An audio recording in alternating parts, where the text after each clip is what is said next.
परम सत्कारयोग गुरु प्यारी सात संगत जी राधा स्वामी जी। सात संगत जी, जैसा कि पहले से ही संगत को अपडेट था कि मार्च के महीने में बाबा जी के प्रोग्राम डेरे में होंगे और कल 22 मार्च को भी बाबा जी ने डेरे में सवाल जवाब किए थे जो हमने आपके साथ साझा कर दिए थे।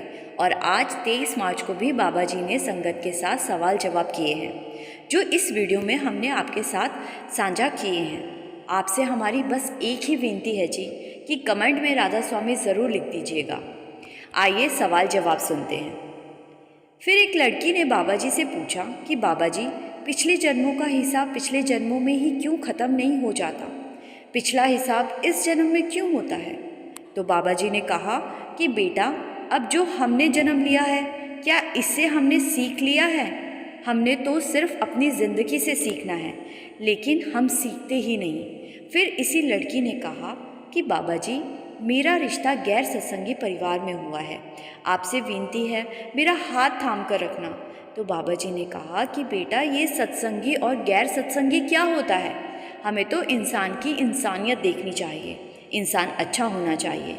एक भाई ने बाबा जी से कहा कि बाबा जी, मुझसे मेरे जीवन में बहुत गलतियां हुई हैं, मुझे माफ़ी देना बाबा जी।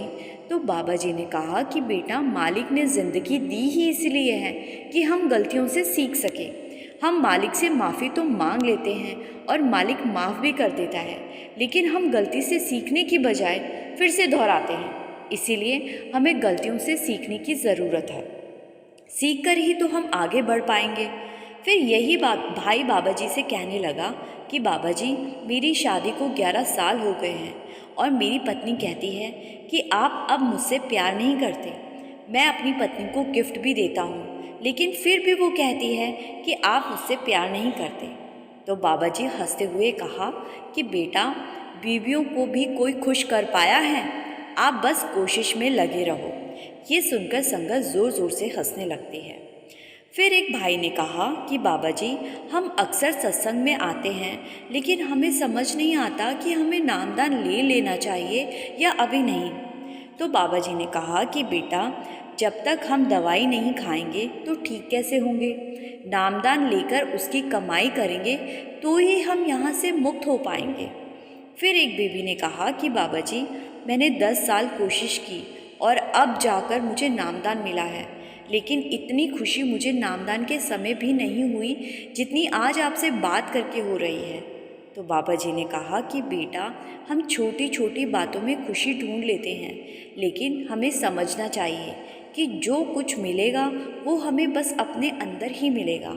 उस खुशी को एहसास करने की कोशिश करो।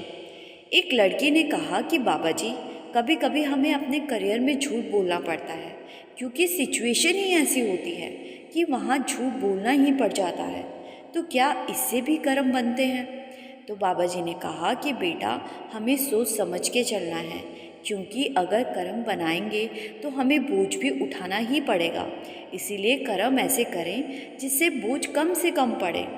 फिर एक भाई ने बाबा जी से पूछा कि बाबा जी, अगर गलती से कोई ऐसा कर्म हो जाए जिस वजह से किसी की मौत हो जाए, तो क्या उससे भी कर्म बनते हैं? तो बाबा जी ने कहा कि बेटा, कर्म तो सांस लेने पर भी बनते हैं। हमें तो हर कदम पर सोच समझ के चलना है। गलती से भी कुछ ऐसा हो जाए तो अलग बात है, लेकिन जानबूझकर कभी ऐसा कोई काम ना करें। फिर एक लड़के ने बाबा जी से पूछा कि बाबा जी, लाइफ में कभी कभी करियर के किसी मोड़ पर डिसीज़न लेना मुश्किल हो जाता है, समझ नहीं आता कि किस तरफ मुड़ूं। तो बाबा जी ने समझाया कि हमें तो अपने पैरों पर खड़ा होना है। जब तक हम अपने आप पर निर्भर नहीं होंगे तो आगे कैसे बढ़ेंगे? एक लड़के ने कहा कि बाबा जी, कभी कभी हम बहुत मेहनत करते हैं, लेकिन उसका रिज़ल्ट हमारी सोच के हिसाब से नहीं आता। तो बाबा जी ने समझाया कि हमने तो अपनी जिम्मेदारी निभानी है, मेहनत करनी है, हमें परख नहीं करनी। मालिक समय आने पर अपने आप सब देता है। हमें दुनिया की तरफ नहीं सुनना, हमें तो बस अपनी मेहनत करते जाना है। एक लड़की ने बाबा जी से कहा, बाबा जी, मेरा मेरे पति और ससुराल वालों से झगड़ा चल रहा है, जिस वजह से मैं अपने मायके में आ गई हूँ। तो क्या मुझे वापस वहाँ जाना चाहिए? तो बाबा जी ने कहा कि बेटा शादी की है तो हमें निभानी भी चाहिए। हम छोटी छोटी बातों से गुस्सा होकर एक दूसरे से अलग हो जाते हैं, तो ये बात ठीक नहीं है। आपस में बैलेंस बनाकर चलें। फिर एक बुज़ुर्ग ने बाबा जी से कहा कि बाबा जी, मैंने बड़े महाराज जी से नामदान लिया था और उन्होंने चूल्हा छोड़ दिया था, और उस समय मैं किसी बीमारी के चलते उनसे बात नहीं कर पाया था। तो बाबा जी ने कहा कि आप फिक्र ना करें, मालिक हम सबकी अवस्था जानता है। आप आगे बढ़ें और पीछे मुड़ के मत देखें। एक अंकल ने बाबा जी से कहा कि बाबा जी, मेरा बेटा जिसकी उम्र 40 साल हो गई है और वो हमेशा मुझसे कहता रहता है कि बाबा जी से कहो कि वो मुझे ले जाए। तो बाबा जी ने कहा कि बेटा, आना और जाना तो मालिक के हाथ में है। हमें मालिक से कुछ मांगना नहीं है, हमें तो मालिक के बहाने में रहना है। एक बेबी ने कहा कि बाबा जी, मैं नौकरी करती हूँ, स्कूल में टीचर हूँ, और नौकरी के बाद घर आकर बच्चों को देखना और घर को संभालना सब कुछ करना पड़ता है, जिस वजह से मुझे भजन सिमरन का समय नहीं मिल पाता। तो बाबा जी ने कहा कि बेटा, जब तक हम बैठेंगे नहीं तब तक बात कैसे बनेगी। समय तो हमें ही निकालना पड़ेगा। अगर बच्चा होमवर्क ना करे तो क्या आप उसको पास करोगी? ऐसे ही भजन सिमरन भी तो होमवर्क ही है। फिर एक लड़के ने बाबा जी से पूछा कि बाबा जी, हम 84 में क्यों आए हैं? तो बाबा जी ने एक बहुत अच्छे उदाहरण के साथ लड़के को समझाया। बाबा जी ने कहा कि बेटा, हमारा सड़क पर एक्सीडेंट हो जाए और कोई बस या ट्रक हमें टक्कर मार दे, तो क्या पहले हम ये सोचने बैठेंगे कि ट्रक ने हमें क्यों मारा, या हम अपना इलाज करवाने की पहले सोचेंगे?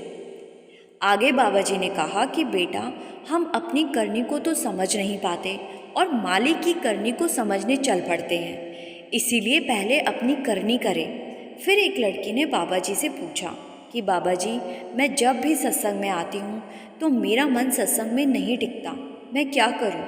तो बाबा जी ने समझाया कि बेटा, सत्संग सुनने की ज़रूरत हमें है, उसको नहीं है जो सत्संग सुना रहा है। और जिस दिन हमें ये ज़रूरत महसूस हो जाएगी, उस दिन मन अपने आप सत्संग में टिकने लग जाएगा। फिर एक लड़की ने कहा कि बाबा जी, जब हम मन के अंदर अरदास करते हैं तो क्या वो अरदास पूरी होती है?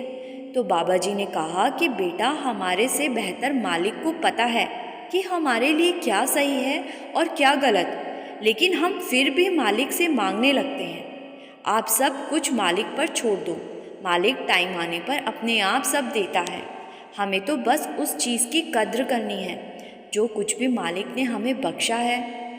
तो साथ संगत जी, ये सवाल जवाब आज 23 मार्च को बाबा जी ने डेरे में किए, और कल बाबा जी का सत्संग भी हम आपके साथ ज़रूर साझा करेंगे। आपसे एक बार फिर से मेरी विनती है जी, कमेंट में राधा स्वामी ज़रूर लिखिए जी। गुरु प्यारी साथ संगत जी, राधा स्वामी जी।